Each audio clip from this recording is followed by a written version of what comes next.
Buenas amigos, paso a comentar con vosotros la crisis en Ucrania, como yo lo veo. Bien, tal y como yo lo veo, la secuencia de acontecimientos es como sigue. En 2014 se sucede el Euromaidán. El Euromaidán en Ucrania es una revolución, ¿vale? Una serie de manifestaciones que acaban con el derrocamiento del gobierno ruso, prorruso, de Viktor Yanukovych, del Partido de las Regiones. Bien, el Euromaidán eh, no sabemos si fue causado por injerencias de Estados Unidos y por la CIA. Siempre existe esa posibilidad, ¿no? Evidentemente a Estados Unidos le conviene que haya el menor número de países prorrusos posibles. Pero si no causó Estados Unidos esta revolución, cosa muy, cosa muy habitual en Estados Unidos, causar revoluciones de este tipo para derrocar a los gobiernos que no le gustan, pues al menos seguramente lo apoyaría. Apoyarlo con dinero, con medios de comunicación, etcétera. Bien, eh,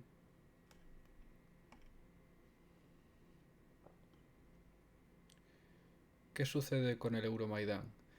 Pues esto hace enfadar al Kremlin, porque Ucrania siempre ha sido un país prorruso, un país que ha servido de colchón entre la OTAN y Rusia. Es un país que Rusia siempre ha conservado como un país títere, ¿no? Y que por medio de una revolución el país pase a ser un país pro Unión Europea y pro OTAN, pues esto evidentemente hace enfadar a Rusia y a Putin. ¿Qué sucede también en 2014? Pues en 2014 Hunter Biden, que es esta personita de aquí, que es el hijo de Joe Biden, pues entra a trabajar en Burisma. Burisma es la empresa de gas de Ucrania. ¿Qué hacía Hunter Biden trabajando para la empresa de gas de Ucrania? Pues trabajaba ofreciendo servicios de consultoría en una, en una investigación de lavado de dinero. Aquí lo tenemos, ¿vale? Eh, Mi teoría es que, bueno, eh, fue allí a seguir los negocios de su padre de cerca, ¿no? O los negocios de la familia de cerca.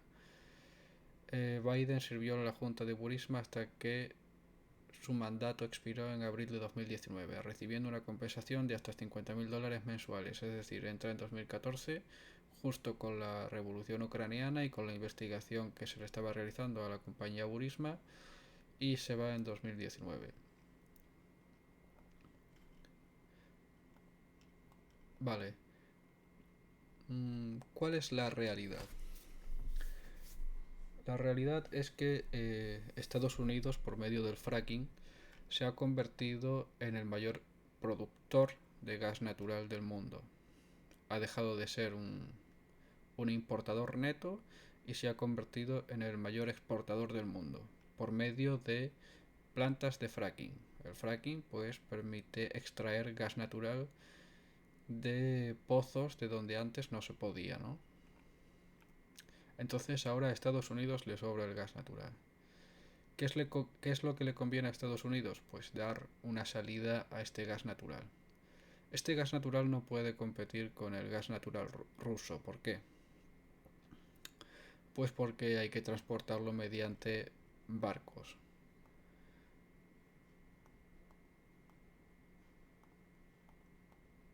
Mientras que el gas ruso pues se puede transportar mediante gaseoductos, ¿vale? Y aparte no necesita del fracking. Por tanto, ¿cómo da salida Estados Unidos a su gas natural? Pues genera un conflicto en Ucrania por medio de una revolución de colores, el Euromaidán, derroca al gobierno prorruso, altera la balanza de poderes en Europa, le toca los cojones al Kremlin, le toca los cojones a Putin crea un conflicto, crea una guerra civil, porque el este de Ucrania pues es una población que se considera rusa, habla ruso, se siente rusa y no quiere formar parte de la OTAN, que es una organización de países satélites de Estados Unidos, y no quiere formar parte de la Unión Europea porque la Unión Europea viene a ser un países satélites de Estados Unidos. Entonces esta población pues no quiere, no le interesa y no se siente de este bando, sino del bando ruso, porque hablan ruso y se sienten ruso, ¿no? Y esto genera un conflicto en, en Ucrania, porque el nuevo gobierno pues persigue a esta población prorrusa y no les deja, por ejemplo, hablar su idioma, el ruso, porque intentan implementar el ucraniano en todo el país como lengua única, ¿no? Entonces se genera un conflicto civil y el país entra en guerra civil, y obviamente Estados Unidos apoya al bando occidental de Ucrania y Rusia apoya al bando prorruso de Ucrania, que es la zona del Donbass y la zona de Crimea, que ya se la han anexionado, ¿no? Bien, ¿cómo hace Estados Unidos que su gas sea competitivo en Europa? Aún a pesar de que hay que traerlo en barcos, mientras el gas ruso pues puede venir mediante gaseoductos. Bien, pues existen diversos gaseoductos. Como podemos ver, los gaseoductos que traen gas de Rusia pues son, por ejemplo, el Nord Stream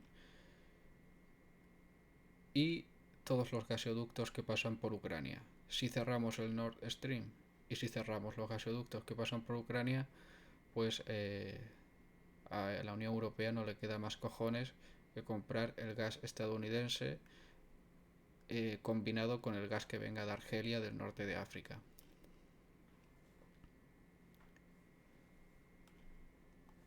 ¿Quién defendía los gaseoductos Nord Stream? Pues la señora Merkel era la que estaba detrás de los proyectos Nord Stream 1 y Nord Stream 2. Tan pronto como ha desaparecido Merkel, pues se ha empezado a echar por tierra todo eso, porque no interesaba a Estados Unidos. Por medio de un conflicto en Ucrania, pues Estados Unidos puede utilizar la excusa de sanciones para cerrar el grifo del gas natural ruso y obligar a la Unión Europea a comprar su gas, que le viene muy bien para potenciar su economía.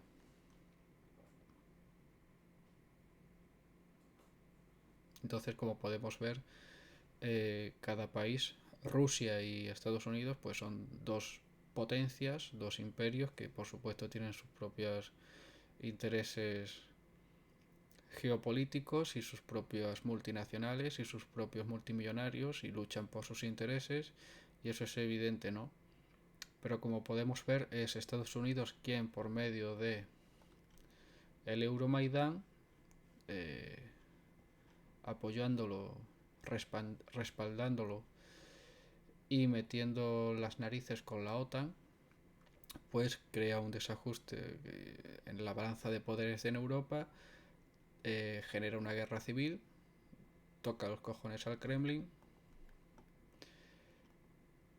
y provoca una crisis de gaseoductos para que la Unión Europea se vea obligada a comprar los gases a Estados Unidos. Porque ahora, a raíz del conflicto, pues se van a suceder una serie de políticas y una serie de sanciones que van a ir destinadas a restringir el comercio con Rusia. Porque si lo que más le gusta a Estados Unidos, aparte de hacer la guerra, es poner sanciones a la gente que no le gusta. Y como la Unión Europea pues son países vasallos de Estados Unidos, pues harán lo que diga Estados Unidos.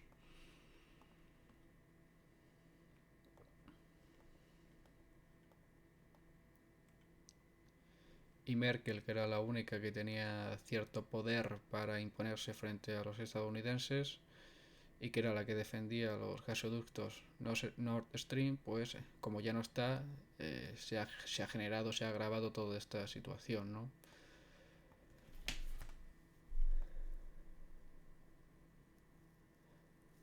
Estados Unidos está desesperado por conseguir dinero porque tiene una crisis de inflación enorme, porque se han dedicado a imprimir dinero durante toda su vida y especialmente en estos últimos 10 años y muy especialmente durante la pandemia. Como podemos ver, pues casi una quinta parte, un 20% de los dólares que hay en circulación fueron creados tan solo en 2020, pero esto es más grave todavía. Algunas fuentes hablan de que hasta el 80% de los dólares han sido impresos en los últimos 22 meses. Si nos fijamos en el gráfico M1, que indica la cantidad de dinero impreso por la Reserva Federal estadounidense, pues podemos ver que de 2010 en adelante pues se ha incrementado enormemente la impresión de dinero y de 2020 en adelante pues ha habido un pico gigantesco descomunal, ¿no? Estados Unidos siempre ha impreso dinero para financiarse y, y su moneda no se devalúa porque por medio del sistema Bretton Woods el dólar es una moneda obligatoria de uso internacional para el comercio internacional, por lo tanto todos los países están obligados a comprar dólares para usarlos en el mercado internacional y como su uso es obligatorio, la gente lo compra y la moneda no se devalúa. Por lo tanto, Estados Unidos puede imprimir dólares y no se devalúan y así es como se han mantenido a flote y como gran potencia y como gran imperio, ¿no? Aquí podemos ver, por ejemplo, que la deuda del gobierno estadounidense pues se acerca peligrosamente al 120% del Producto Interior Bruto. Y el Producto Interior Bruto de Estados Unidos es el mayor Producto Interior Bruto del mundo, ¿no? Con lo cual no es una deuda pequeña. Así que, en resumen, eso es todo. Como podemos ver, Estados Unidos le sobra el gas porque por medio del fracking ahora puede producir gas y ese gas se lo quiere vender a sus países vasallos de la Unión Europea y la forma que tiene de obligarles a comprar el gas es crear un conflicto con Rusia por medio de una guerra o un conflicto en Ucrania que haga cerrar los gasoductos de Ucrania y generar una situación política que justifique sanciones a Rusia y cerrar el comercio con Rusia y cerrar también los gasoductos Nord Stream, que eran un proyecto de Merkel, que era la única que era capaz de imponerse un poco a los intereses de Estados Unidos y que tan pronto como ha desaparecido Merkel y ha entrado Biden, pues se ha generado todo este conflicto, ¿no?